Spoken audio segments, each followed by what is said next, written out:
Aging well for me still means do everything that I want to do and to not be told, oh no, you're too old to do that.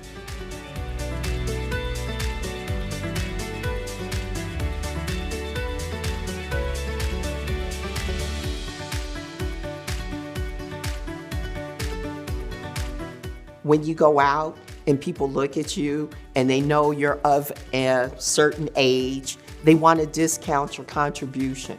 But in following Formula One, I'm so excited because it's like, I see there's another chapter. I've learned a lot about how cars work. I understand when they mention physics, when they talk about the aerodynamics of a car.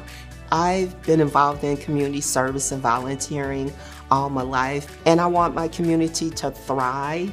The past, the present, and the future will always continually be our seasoned citizens. I'm bold because I'm unique, and I don't mind being different.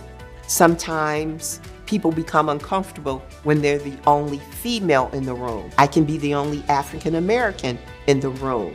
I love it. I gravitate towards those situations. It's thrilling.